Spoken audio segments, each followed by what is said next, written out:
मैत्रिणींनो, आपण त्या दिवशी 36 मापाचं पेपर कटिंग कसं काढायचं ते शिकलो होतो. तर आज आपण हे पेपर कटिंग कट करून ब्लाउज कटिंग कसं करायचं हे शिकणार आहोत. चला तर मैत्रिणींनो, बघूया आज पेपर कटिंग कसं करायचं.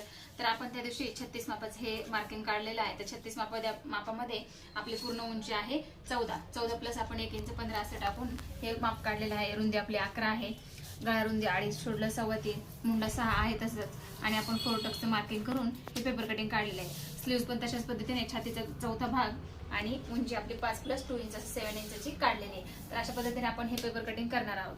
तर त्याला तर कसं कटिंग करायचं ते बघूया. कटिंग करताना आपल्याला बरोबर इथूनच कटिंग करायचं. प्रॉपर बाहेरच्या मुंड्यावरून असं हा गळ्याच्या शेपपर्यंत आपल्याला कटिंग करायचंय. परत जणांना समजत नाही तर कसं कटिंग करायचं, कुठल्या शेपवरून करायचं, तर बरोबर आपल्याला बाहेरच्या मुंड्यावरून अशा पद्धतीने कटिंग करून घ्यायचंय.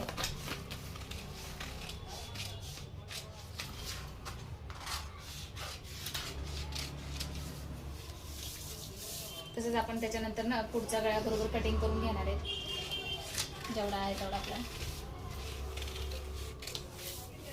हे झालं आपलं पुढचा गळा कटिंग, मुंडा कटिंग आणि साईड फिटिंग. आता आपण काय करणार आहे, ह्या पार्टला बरोबर मध्य सेंटरवरून कटिंग करणार आहे. म्हणजे हा जो आपला बॅकचा पार्ट निघतो तो आपल्याला ह्याच्यातूनच भेटतो. मग बॅक पार्ट मधून फक्त आपण काय करणार आहे, गळा उंची वाढवणार आहे. बाकी मुंडा वगैरे सगळं सेम. तसंच आता पुढच्या पार्ट मधून आपण काय करणार आहे, मुंड्याचं कटिंग जे आहे एक्स्ट्राचं आतल्या मुंड्याचं ते कट करून टाकणार आहे. अशा पद्धतीने मुंड्याचं कटिंग करून घ्यायचे. त्याच्यानंतर क्रॉसपट्टी आपल्याला कटिंग करून घ्यायची. हा झाला आपला बॅक पार्ट, हा झाला फ्रंट पार्ट, क्रॉसपट्टी आणि 4 टक्सचा पुढचा. आता आपण स्लीव्ज कशी कटिंग करायची ते बघूया.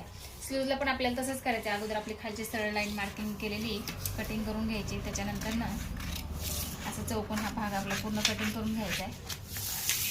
आणि त्याच्यानंतर आपण बाहेरच्या स्लीवच्या पण बाहेरच्या आकारावरून कटिंग करणार आहे. नेहमी लक्षात ठेवायचं, बरेच जण काय करतात, खालच्या आकारावरून कटिंग करतात तर स्लीव तुमची खराब होऊन जाते. तर लक्ष ठेवायचं आपल्याला बाहेरच्या वरच्या म्हणजेच वरच्या शेपवरून बरोबर असं कटिंग करून घ्यायचंय. त्याच्यानंतर ना त्या स्लीव्ज आपल्याला काय करायचे, ओपन करायचे. ओपन करून बरोबर काय करायचं, आपल्याला इथनं हे मार्किंग जे आहे ते कटिंग करायचंय.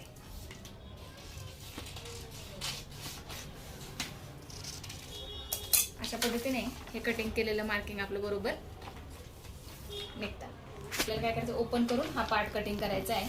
अशा पद्धतीने हे आपले स्लीव्ज, हे क्रॉसपट्टी बोलू, अशा पद्धतीने आपले 36 मापाचे back side, back part, front part, क्रॉसपट्टी आणि स्लीव्ज असे कटिंग झालेले. आता आपण ब्लाउज कटिंग कसं करायचं ते बघूया. हा आपला 1 मीटरचा ब्लाउज पीस आहे.